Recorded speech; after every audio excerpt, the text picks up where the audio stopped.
The Saturday night dinner rush is in full swing, and Chef Cassie Parsons has it all under control.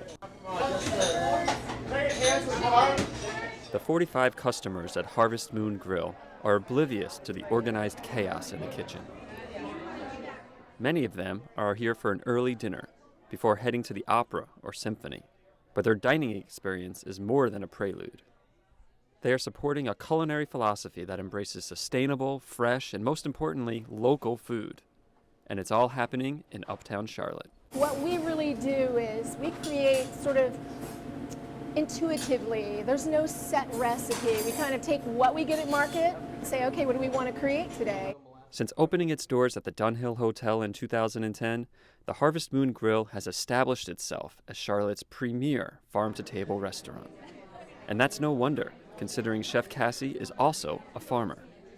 Together with her partner Natalie Veres, Cassie operates Grateful Growers Farm in eastern Lincoln County. When I started farming, I had sort of an aha moment that, this is really what food is supposed to be like. We started selling, and as I was selling to restaurants, I was perplexed to why, as a farmer, I was having to pedal so hard to explain my great quality product. And it was fairly discouraging, so I was like, I can cook. I know how to do this. So why don't I just get a hot dog stand or something?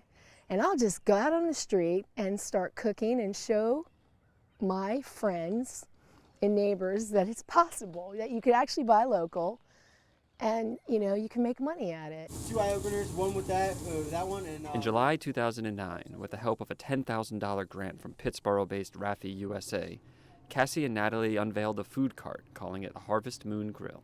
The cart was the couple's proof of concept. Good, clean, and affordable food can be sourced locally. I handmade these last night. It's got a beef brisket, country ham, kale, and some carrots in there, and it'll be tossed into cream sauce.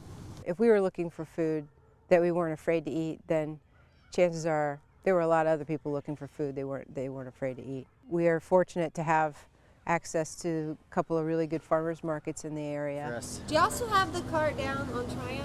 Yeah, we just started going back up on Tuesdays and Thursdays. We'll be there for lunch in between Bank of America and Chima. The food cart was an immediate success. People are really surprised because what their idea of food cart food is, it's hot dogs that have been sitting in water all day and just not real exciting. As the general manager of Uptown Charlotte's historic Dunhill Hotel, Craig Spitzer is looking for a new tenant to replace the Monticello restaurant. I saw an opportunity to harness that excitement and that energy that was surrounding their products as well as their food that was being served off the cart, and thought it would really tie in well to what we were doing here. Despite the flattering offer, the couple was not immediately sold on the idea. So we sat down and he said, well, if you had a restaurant, what would it look like? And I thought, well, I don't want a restaurant, I have a cart. And good. We just started talking back and forth, and I kind of told him my dream, what I thought would be fun to do. And he was totally digging it because he's about local food and real food, and so it was a great pair. A year and a half after launching the food cart, Harvest Moon Grille opened a restaurant in the Dunhill Hotel. We are both offering modern conveniences, but doing it in such a way that we're connecting people to sort of the way things once were, and I think the way things ought to be. Cassie and Natalie remodeled the restaurant to match their simple, rustic menu. If you're going to be a restaurant, you got to be about the food. You're not going to be about the decor. I mean, one of the reasons that I really love our place at the Dunhill is that it's not about the decor. The place is comfortable, the energy is good there, but it's not pretentious because we're putting money into the food. The focus on food allows the menu to remain local and affordable. You'll never see anything shipped in from South America here in this restaurant. About the only items they import are olive oil, salt, and pepper.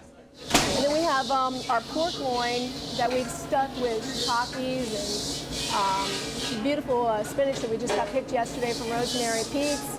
And the pork is from Grateful Growers, which we have the best pork in the universe.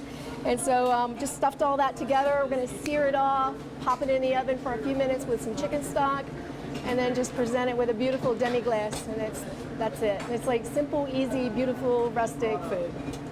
After 14 years away from the kitchen, Cassie feels like all the ingredients are finally coming together. This is like a dream. You know, I'm having fun, I'm making money, and I'm spreading the word. And this spreading the word is more than just Grateful Growers. It's spreading the word that my farmer friends that live 6 miles from here are making money and buying their beef. I got a honey guy that's like 4 miles from my restaurant. I got an egg woman that I'm buying eggs from that's 4 miles from my, back door.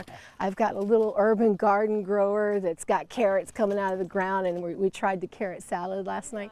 That's jazz. That's poetry in motion when you can do that. That's cooking. That's what it's all about. While Cassie is spreading the word in Charlotte's culinary circles, Natalie can be found on the couple's 10-acre farm, caring for their heritage breed, Tamworth hogs. Good morning, piggies. I'm doing what I'm supposed to be doing.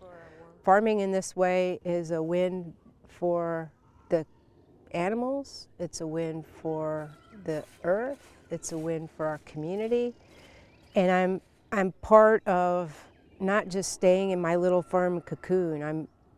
My products and my mission are out in the community.